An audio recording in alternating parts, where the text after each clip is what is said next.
आज हमारे स्टूडियो बीकानेर के जानी मानी प्रोफाइल कौशल जी दुग्गड़ हमारे बीच में है। आइए बातचीत करते हैं कौशल जी से। कौशल जी, आपको हम किस प्रकार से जाने, एक राजनीतिक कार्यकर्ता के माध्यम से पहचान करें, एक उद्यमी के माध्यम से पहचान करें, या एक सामाजिक कार्यकर्ता के माध्यम से आपकी पहचान? देखिए, सामाजिक कार्यकर्ता तो प्रत्येक व्यक्ति को होना चाहिए। उद्योग इसलिए जरूरी है, उद्योग के बिना राजनीति नहीं चलती। राजनीति हमेशा सेवा के उद्देश्य से की जाती है, लेकिन आज देश का दुर्भाग्य है, लोग धन कमाने के उद्देश्य से राजनीति में आते हैं। इसलिए व्यापार उद्योग होना जरूरी है, ताकि सेवा करने से पहले सेवा करने योग्य बनना जरूरी है। सेवा का यह जो क्षेत्र है, सामाजिकता का जो क्षेत्र है, समाज में आपके द्वारा किए गए कार्य पर थोड़ा सा प्रकाश डालें। देखिए, चाहे गौशाला का क्षेत्र हो, चाहे शिक्षा का क्षेत्र हो, चाहे चिकित्सा का क्षेत्र हो, हमारी करीबन 4 पीढ़ियां लगातार इस कार्य में लगी हुई है। ये मेरा पैतृक गांव देशनोक है, वहाँ की अस्पताल देखिए, इसमें हमारे परिवार का बड़ा सहयोग है। उससे पहले दुग्गड़ स्कूल है, उसमें हमारे परिवार का बड़ा सहयोग है। या बीकानेर की अपन बात करें तो बीकानेर की जो पीबीएम हॉस्पिटल है, उसमें सूर्योदय Motilal Duggar government neuro sciences centre है, इसमें हमारे परिवार से, हमारी मदर फादर के नाम से इस अस्पताल का निर्माण करवाया गया है। क्योंकि ये भावना हमारी इसलिए जागृत हुई कि मैं जब जनता के बीच में गया, देखा पीबीएम हॉस्पिटल में ये स्थिति रहती है कि एक बेड पर 2-2 लोग सोते रहते हैं। मेरे आंख से पानी आ गया, कितना बड़ा दुर्भाग्य। आज देश 75 साल हो गए आजाद हुए, और बीकानेर की राजनीति हमेशा कमजोर रही, विकास की कोई बात नहीं हुई। शिक्षा के क्षेत्र में आज बीकानेर सबसे बड़ा एजुकेशन हब बनना चाहिए, आज पिछड़ गया। जबकि दूसरे जिले कोटा है, चूरू है, सीकर है, अन्य जिले बहुत आगे बढ़ गए। तो ये हमारे बीकानेर का दुर्भाग्य है। और कौशल जी से बातचीत जारी रहेगी, लेते हैं एक छोटा सा ब्रेक।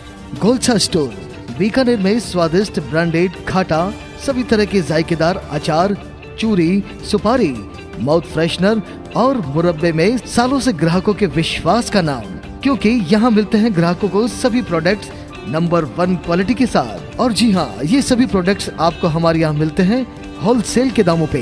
बीकानेर में नंबर 1 और सुप्रसिद्ध आपका अपना गोलछा स्टोर, पता याद रखें, कोट गेट, सट्टा बाजार, बीकानेर। लौटते हैं वापस बातचीत के इस दौर में। कौशल जी, ये बताइए कि क्या आप भी चुनाव लड़ रहे हैं? देखिए, मेरा इच्छा हर हाल में यही है कि मैं बीकानेर की जनता की सेवा करूं, विकास कार्य करूं। उसके लिए व्यापारिक और राजनीतिक पावर होना आवश्यक है। अगर बीकानेर की जनता ने मुझे मौका दिया तो निश्चित रूप से मैं चुनाव लड़ूंगा और आपके बीच में सेवा करता रहूंगा।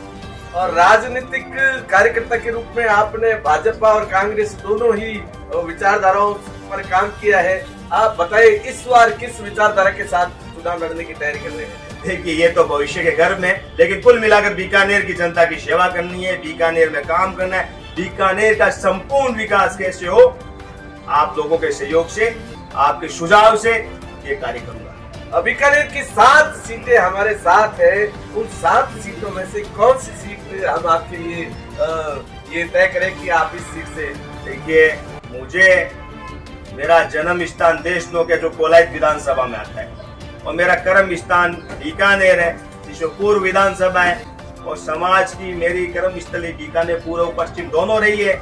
जहाँ से मौका मिला, बीकानेर के मतदाता चाहेंगे वहाँ से चुनाव लड़ूंगा, मेरे समर्थक जहाँ से चाहेंगे वहाँ से चुनाव लड़ूंगा। एक छोटा सा ब्रेक। अनमोल कलेक्शन बीकानेर शहर में मल्टी ब्रांड आउटलेट, रेडीमेड का भव्य शोरूम, जहां पर मिलेंगे आपको 2 साल से लेकर सभी उम्र के किड्स और मेंस कैजुअल, फॉर्मल और party wear dresses, pant shirt, T shirt, kurta pajama, coat pant suit, sherwani, jacket set, western outfit के साथ साथ समर और विंटर कलेक्शन की भरपूर रेंज उपलब्ध है आपके लिए अनमोल कलेक्शन में, वो भी विशेष आकर्षक स्कीम और उपहारों के साथ। पता याद रखें, अनमोल कलेक्शन, खजांची मार्केट, बीकानेर। पुनः बातचीत शुरू करते हैं कौशल जी से। राजनीति में एक फैक्टर चलता है कास्टेलिज्म का, और कास्टेलिज्म के आधार पर यदि आप जो विधानसभा की सीट जो चुनना चाहते हैं तो उसमें ज्यादा महत्व किसे देंगे? देखिए, मैं जाति विशेष में विश्वास नहीं रखता हूँ, मैं कर्म में विश्वास रखता हूँ। चुनाव लड़ने के लिए, वोट लेने के लिए लोगों के दिलों पे राज करना पड़ता है। इसके लिए हर जनप्रतिनिधि को जनता के दुख सुख में खड़ा रहना चाहिए, उनके साथ खड़ा रहना चाहिए। जनता के दुख सुख में साथ खड़ा रहना चाहिए, ये कहना है कौशल जी दुगड़ का। कौशल जी से एक बात और जानना चाहेंगे। कौशल जी, आप अपने राजनीतिक कैरियर में आपने जिन जिन पदों पे रहे हैं, भाजपा हो या कांग्रेस, और वहाँ सेवा कार्य किया है, उसके बारे में थोड़ा सा। देखिए, मेरा राजनीतिक जीवन की शुरुआत कॉलेज छात्र संघ से हुई थी। उसके बाद मैं भारतीय जनता पार्टी में स्वर्गीय महेंद्र सिंह जी भाटी के साथ भी काम किया है। भारतीय जनता पार्टी में विधानसभा 2003, लोकसभा 2004 के चुनाव में संचालन समिति में रहा हूँ।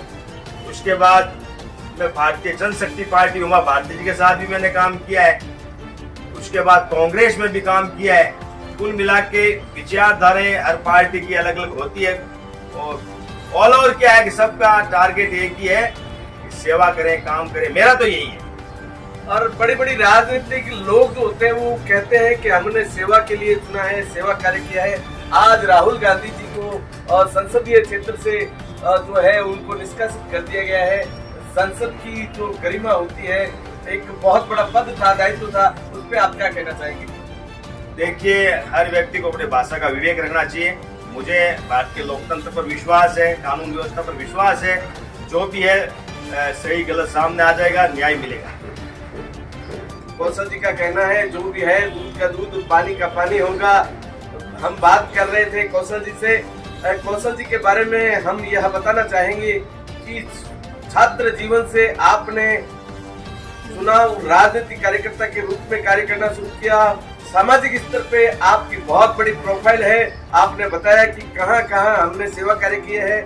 साथ में एक और क्षेत्र है इनका उद्यम का। तो औद्योगिक क्षेत्र में आपने क्या उपलब्धि हासिल की? क्या आपको पैतृक यह विरासत में मिला या आपके द्वारा भी इसको ग्रोथ किया गया है? देखिए, मेरा पैतृक व्यापार कलकत्ता में था। मैं मेरे पिताजी माताजी के पास यहाँ देशनोक रहता था, यहीं पढ़ा हूँ। उसके बाद मैंने बीकानेर में काम शुरू किया और रियल एस्टेट का काम करता हूँ। और मेरे बड़े भाई साहब है सुंदरलाल जी दुगड़, कलकत्ता रहते हैं। उनका आशीर्वाद मुझे हमेशा मिलता है। एक बात और, एक अंतिम जो है हमारा यह रहेगा, आपको हमारे जैन हिंदुस्तान के लिए आप अपने विचार व्यक्त करें, थोड़ा सा ये। देखिए, जैन शुरू से अहिंसावादी जाति है। हम जैनी गाय तो बड़ी बात है, कीड़ी को भी नहीं मारना चाहते। और देखिए, जिस गांव से, कस्बे से जैन पलायन कर जाते हैं, उस गांव का विकास अवरुद्ध हो जाता है।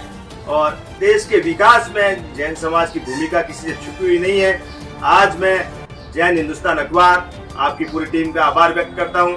मुझे आपने यहाँ बुलाया, बोलने का मौका दिया, और आज समाज में जैन हिंदुस्तान अखबार जनता की बात सरकार तक पहुंचाने का काम कर रहे हैं और सरकार की बात जनता तक पहुंचाने का काम कर रहे हैं। वास्तव पत्रकार की जो भूमिका है वो आप निष्पक्ष निर्वाह कर रहे हैं। इसके लिए मैं आपका बहुत बहुत साधुवाद, आभार प्रकट करता हूँ।